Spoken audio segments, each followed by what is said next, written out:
My parents kicked me out at 14 over bad grades with $7 and a backpack. Years later, I stood in front of them and told the truth they never expected. You never forget the sound a deadbolt makes when it's locking you out of your own house. I was 14 years old and it was January, one of those Midwestern nights where the cold feels like it's trying to skin you alive. I didn't have gloves. I didn't even have socks that matched. I had a backpack, $7.83, and a math test with a red F scribbled across the top. I hadn't even flunked the class, just one test. But that was all my parents needed. Maybe you'll learn something on the streets, my dad shouted, red-faced, veins bulging like tree roots across his neck. My mom didn't say a word. She just folded her arms and looked at me like I was a stray dog tracking mud on her clean floors. They'd always hated how different I was. My brother Lucas, 2 years older, was the golden child. Varsity everything. Teachers loved him. Neighbors bragged about him. I was the quiet one, the awkward one, the kid who got anxious during roll call and lived in the library. They used to say I was just sensitive. Then I became lazy, then a waste of potential. It wasn't always like that. When I was really little, my mom would hum songs while brushing my hair. My dad used to take me to the park to feed the ducks, but that version of them vanished after Lucas started winning trophies. Every mistake I made after that became another reason I was falling behind. So, when I came home that Tuesday with the failed test, they didn't ask questions. They didn't ground me. They didn't even yell at first. They just told me to pack my things. You're not going to be a parasite in this house, my dad spat. My mom added quietly, we gave you every chance. I remember stepping outside and hearing the lock click behind me. The first night, I slept behind a gas station dumpster. I wasn't brave. I wasn't street smart. I was just cold, hungry, and confused. I cried so hard I gave myself a nosebleed. By the third day, I learned how to sneak into the back of a closed fast food joint and take leftover bread buns from the trash before the morning staff arrived. I washed my face in a public restroom. I kept my backpack tied to my arm when I slept. I found a public library that opened at 9 a.m. I went there just to get warm, pretend I had somewhere to be. I'd sit at the computer for hours typing nonsense into Word docs so people thought I was working. Then one day I typed something real, how to make money online as a teenager. The search results were junk. Mostly surveys, spam, scams. But buried down the page, I found a forum for freelancers. Someone had posted about doing small graphic design gigs. Logos for $10, banners for $5. I didn't know a damn thing about graphic design. But I figured out how to pirate Photoshop on the library computer and I started watching YouTube tutorials like my life depended on it because it did. For the next 4 months, I lived like that. Homeless, invisible, teaching myself, failing forward. At night, I'd sit under a broken bus shelter and sketch out fake company names in a stolen notebook. I'd imagine websites, business cards, product tags. I started calling myself Jordan Wells Creative, like I was some company already. One night, a woman saw me sketching logos outside a Walgreens. She asked if I could design a flyer for her dog grooming business. I charged her $10. She paid in cash. That was my first sale. That same night, I bought a blanket from a thrift store. My first real warmth in weeks. And as I lay on the floor of an abandoned bus station, I whispered something I still remember to this day. They threw me away. But I'm not garbage. I'm the damn gold they didn't want to dig for. You wouldn't think a library card could feel like a passport, but for me, it was. That plastic rectangle was my access to heat, free internet, and for 4 hours a day, a place where no one looked at me like I was contagious. I got to know the rhythms, the early morning regulars, the squeaky wheel on the third cart from the left, and the sound of Tasha's voice. She was the assistant librarian with dyed red tips and a different band t-shirt every day. She never asked why I wore the same hoodie every day. Never questioned why I lingered near the heater vents. Once she even slid me a brown paper bag with a sandwich and said, leftovers, no eye contact, no pity, just kindness. I started bringing a flash drive. I couldn't afford a laptop, but I could save everything onto that $4 piece of plastic like it was gold. By month 2, I was making about $40 a week doing little graphic gigs, Craigslist ads, Facebook event banners. I had no bank account, so I was doing everything via cash apps and e-gift cards. And then came Mr. Kellerman, old dude, quarter of pants, carried a leather briefcase that looked older than me. We sat next to each other at the computer bank every Thursday. One day, he leaned over and said, you keep clicking like a coder, but design like a marketer. What's your game, son? I told him I was building a business, left out the I'm homeless part. Turns out he used to teach business classes at the community college. Retired, lonely, still sharp as hell. Every Thursday we started chatting. He taught me how to price my services better, how to make invoices, even showed me how to create a basic contract template. I asked him one day why he was helping me. He said, "Because nobody ever helped me when I needed it most, and I regret that." That night, I cried in the bathroom stall until my nose bled again. But it wasn't sadness. It was the kind of cry that comes from being seen. Online, I met Damon. Username, Grind Theory. He messaged me after seeing a logo I posted on a forum. Said I had clean skills for a kid. I told him I was 17, technically a lie. I was still 15. He didn't care. He gave me tips on pricing and even sent me a list of subreddits and gig sites where people actually paid better than peanuts. Damon wasn't rich. He flipped sneakers for money and made Shopify stores for clients. But he spoke to me like a peer. "You're not a beggar, bro. You're a builder," he said once. "Charge like one." I raised my rates, lost some clients, gained better ones. By month 4, I'd saved over $600. I opened a teen checking account using a local shelter as my mailing address. They didn't know I'd never slept there. I just sat outside long enough to use their street number. I started showering at a YMCA, $5 a pop. Best investment of my life. One of my clients, a bakery owner, asked to meet in person. I panicked. What if she found out I was homeless? So, I'd borrowed a blazer from Goodwill, stuffed tissue in the shoulders, and said I was just relocating from a small firm. She didn't blink. She handed me $100 in cash. "Cleanest menu design I've ever seen," she said. I went back to the bus shelter that night and stared at the money in my hand for 10 straight minutes. It smelled like cinnamon rolls, like dignity, like maybe this could work. It's wild how little things feel like huge wins when you're scraping the bottom. Like business cards. They came in a plain brown box. 50 of them. Jordan Wells Creative, logos, branding, digital assets, a minimalist black and white design with a QR code linking to a free portfolio page I'd coded myself. I paid $19.99 to print them. I kept them in a Ziploc bag because my backpack reeked like city rain and mildew, but when I handed one over, I felt like a king. It was Janine who gave me my first real retainer gig. She owned this little cafe called Bean Street, tucked between a failing yoga studio and a vape shop. She'd seen one of my flyers taped to a laundromat bulletin board. I printed and posted them myself. She asked me to design a chalkboard menu, then a loyalty card, then her social media content. Every Friday, she'd leave an envelope for me behind the counter, $250 cash. No questions, no small talk, just respect. One afternoon, she pulled me aside and said, "You remind me of me when I started." Smart, hungry, and broke as hell, I laughed, but inside, I wanted to cry. She didn't know the half of it. That same week, I had a run-in with a cop. I was sleeping behind the rail yard in an old shipping container. Not legal, not smart, but it had a door that shut and some insulation from the wind. Officer Malone found me during a routine patrol. I thought it was over, that I'd be tossed in juvie or worse. But he just looked around, flashlight, and said, "You've been doing anything stupid out here?" I shook my head. "Just sleeping, sir." Then he noticed the tablet in my lap, a cheap refurbished one I bought with my third gig. I was working on a t-shirt logo for a local band. He stared for a second. "You making art?" I nodded. He stepped back. "You know what?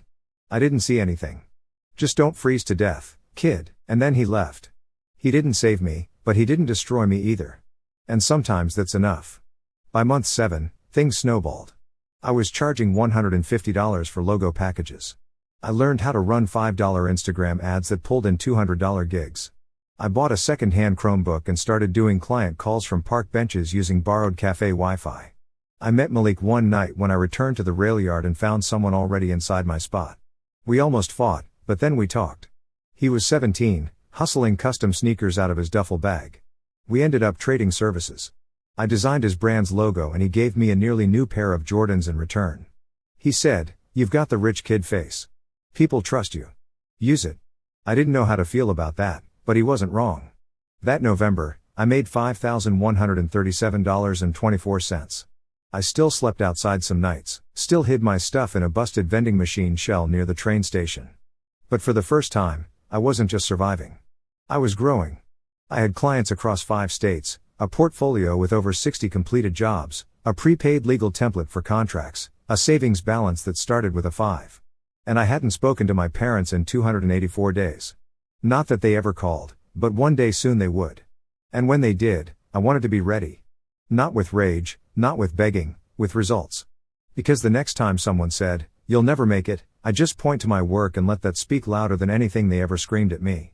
By 17, I had a one-bedroom apartment the size of a storage unit. The kitchen sink hissed every time I turned it on. My mattress sat directly on the floor. The windows rattled in the wind like they were trying to escape, but it was mine. No one could lock me out. No one could scream in my face about a test grade. No one could take my warmth away. I painted the walls dark gray.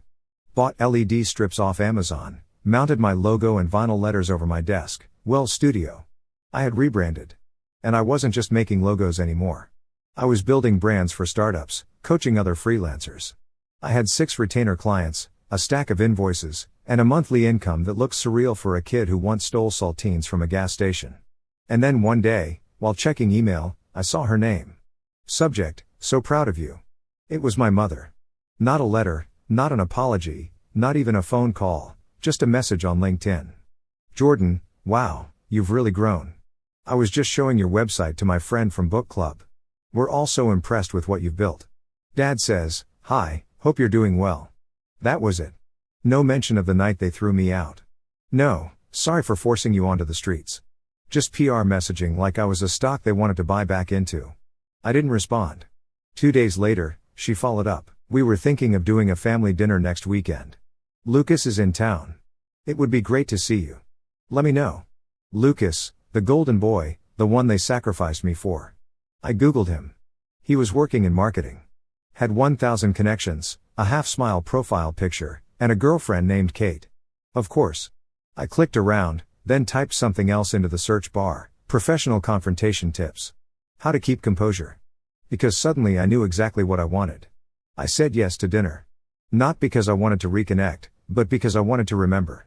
I wore a slim black button-down, pressed pants, and a simple silver chain. I looked like the successful son they pretended to raise. The restaurant was one of those suburban wine bistro spots where middle-aged people complain about kale being too bitter. My mother stood when I walked in. "Jordan," she beamed, arms open. I let her hug me. Didn't hug back. My father gave me a handshake like a man meeting a banker. Lucas just smiled awkwardly. "Look at you," my mom said, eyes scanning me like I was a product. "You've really made something of yourself." No one asked how I got there. No one asked why I vanished at 14. They were just happy I was shiny now. They didn't want to talk about the rot. Then came the kicker. "Jordan," my dad said over grilled salmon. "Your story is honestly inspiring. We've been telling people about your business.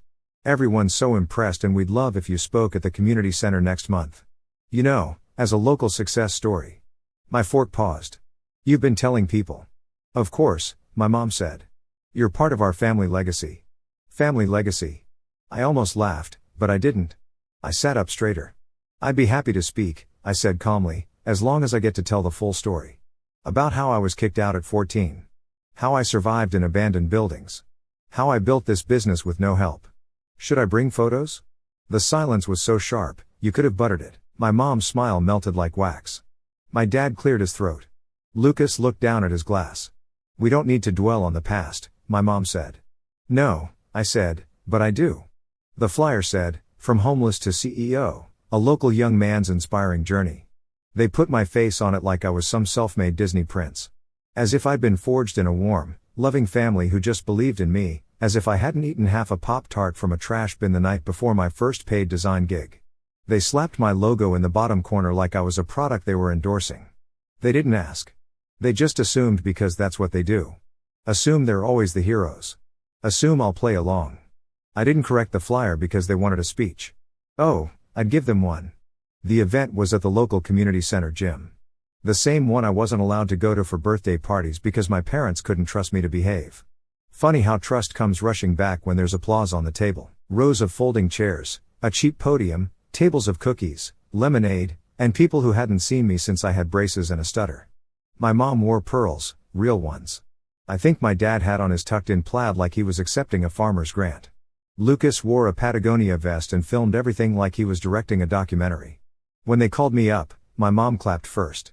That polite performative clap that says, "Look, he made it and we're obviously the reason." I took the mic and smiled. "Hi, I'm Jordan Wells." That much at least they got right. I run Wells Studio. We help brands find their identity. But before that, I had to find my own. I didn't do that in a cozy house. I did it in a bus station using public Wi-Fi and washing in a sink I didn't own. You could feel the room shift. People adjusting in their chairs like their pants got tighter. I was kicked out at 14. Not for anything criminal, not for hurting anyone, for bad grades. I got a D in algebra and suddenly I was a liability instead of a son. My mom's smile froze like a store mannequin that got unplugged. My first business card was printed at a library. My first gig was paid in coins and dog biscuits. I built a 6-figure business while living in the shadows of this town. And I didn't get here because of warm family dinners or late-night pep talks. I got here because I had no choice. People were dead quiet except for one guy near the back who whispered, "Damn." I kept going. There are people in this room who smiled at my parents for raising such a hard-working young man. But you weren't there when I was sleeping in a rail yard. You weren't there when I taught myself design by watching 480p YouTube videos with stolen earbuds. You didn't see the cracked phone I used to invoice clients from a gas station parking lot. I looked at my dad. He shifted like his chair had grown spikes. And you know what? I'm not bitter because hardship teaches clarity. And here's what I learned. Success isn't inherited, it's hustled alone in the dark when everyone else thinks you're already done. A woman gasped. Another started clapping. Then another. Suddenly, the whole middle row was on their feet. But my parents' stone statues. Lucas still filming. Of course, he probably thought he could edit the speech later. I ended with, "Thanks for letting me share the truth, not the polished version, the real one. Because if even one person here is in the dark right now, I want them to know you can build your own light." I walked off stage as the applause rose behind me. Some were clapping because they were proud. Some because they felt guilty. Some just because it felt safer than staying silent. My mom caught my arm before I reached the door. Her voice was tight. Sugary poison in a whisper. That wasn't fair. I leaned in. Neither was that night you turned the lock. Remember? She blinked, then let go. My dad didn't say a word. Lucas was already uploading the speech to Instagram. Caption: "My little brother inspiring." I laughed. Not because it was funny, but because it was the first time in years I didn't care what they called me. Little, lost, liar, whatever. I walked out into the night like it owed me something. And for once it did. You'd think the silence after a mic drop would feel good, but it turns out silence is just the inhale. The exhale, that's where the storm hits. By the time I woke up the next morning, my phone had 117 notifications. Some were from strangers, some from kids I went to school with, some from my parents. But the one that made me laugh, a LinkedIn message from Lucas. "Hey bro, your talk's blowing up. A couple of my clients saw it. Mind if I tag you?" "Sure, Lucas." Tag the trauma, monetize the meltdown. By noon, the video had 20,000 views and counting. I didn't post it. Someone else did. The caption was blunt. He told the truth in front of everyone. And that's when the real calls started. First, my mom. Straight to voicemail. Then a text: "You humiliated us. We were trying to celebrate you. You made us look like monsters." I stared at the message. No sorry. No let's talk. Just outrage. Like I'd scratched their reputation with a coin. Then my dad called. His voice was colder than the night he kicked me out. "You made us look like abusers. You think people want to do business with someone who badmouths their own family?" I didn't say anything. He added, "You better take it down before we take legal steps." Legal steps like the night I was a minor sleeping on a park bench didn't count as a legal issue. But what hit harder was the Facebook post. My mom posted a long rambling paragraph something about private matters, miscommunication, and how parenting isn't perfect. Then she wrote, "Some people rewrite the past when they don't want to face their own failures." The post had 84 likes. Church people, former PTA moms, the same ones who used to whisper about how troubled I was. But the comments, the comments. Emma G., my 8th grade science lab partner. "We all knew what you did. Y'all never even came to Jordan's parent-teacher nights." Mr. Daniels, my old math teacher. "I offered tutoring. Jordan came. You didn't." Then the truth always leaks whether you like it or not. That comment got pinned. Not by me, by Lucas. Maybe even he saw through the charade finally. That night I didn't post a response. No thread, no subtweet, just silence. Instead, I sat at my desk, the same desk I bought with my first real paycheck, and opened a blank document. And I wrote a letter. Not to them. To me, to the boy with the $7.83 and a failing math test. To the kid who stared through a rain-covered window wondering if he really was worthless. To the boy who taped his shoes with duct tape and called it style. Dear Jordan at 14, you won't believe me, but you're going to make it. You're going to eat real food, sleep in a bed, build a brand. You're going to be called sir and boss and visionary. And none of it will come from the people you thought were supposed to love you. They'll vanish, then reappear, then try to claim you like a lost lottery ticket. But you'll hold your ground. You won't scream. You won't beg. You'll outgrow them so much they'll look up at you and pretend it was always this way. It wasn't. You know that. And now the world does too. Stay sharp. Stay kind. And never stop designing your own story. Love you. I printed the letter, folded it, taped it to the inside of my closet door so I'd see it every morning so I never forget how far I came. There's a special kind of insult that comes from someone trying to profit off the pain they caused you. I thought the LinkedIn tags were bad. The Facebook post, whatever. But when I got a message from Mrs. Crawford, our old church secretary, my jaw actually dropped. Jordan, just a heads up. Your mom and dad are planning to speak at this year's Harvest Banquet. They're calling it a talk about forgiveness and family success. You're listed in the program. Thought you should know. She even sent a screenshot. The Wells family, reconciliation and the power of parenting. Reconciliation. They hadn't spoken to me in 2 weeks. Unless you count threats and guilt tripping. Power of parenting? More like the power of locking a kid out over a math grade. I stared at that image and felt something go cold in my chest. They were writing a fairy tale with my name as the happy ending. And they were going to collect donations off it. No, not again. I made 3 calls that afternoon. To Damon, my old online friend, now co-founder of a fintech startup. To Janine, my first ever client. To a business attorney named Carla Wynn. I told her everything. The speech, the backlash, the flyer, the event, the attempt to repurpose my story for clout. She didn't blink. You've built a personal brand. You've filed your LLC. Yes, I nodded. Wells Studio was fully legal. Then it's time we protect your name like a trademark. Let's write a cease and desist. You'll serve it personally or by mail. Your call. I chose personally. The envelope was heavy in my hand. Cream card stock. Legal letterhead. Neatly typed. Basically said, use my name, likeness, or story again, and you'll meet my lawyer, not my voice.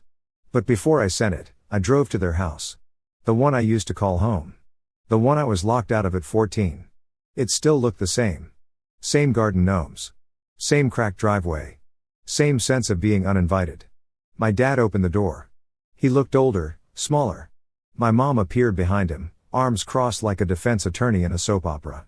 I handed over the envelope. What's this now? My dad asked. A boundary, I said. And the last time you'll ever use my name without permission. He started to say something. My mom interrupted. We were just trying to fix things. We thought. I cut her off. No, you thought you could rewrite the story while skipping the chapters where you failed me. You thought success erases scars. It doesn't. You thought the crowd clapping meant they forgave you.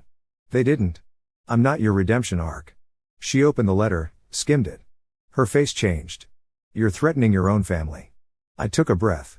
No, I'm protecting what I built when I had no family. I walked away. They didn't follow.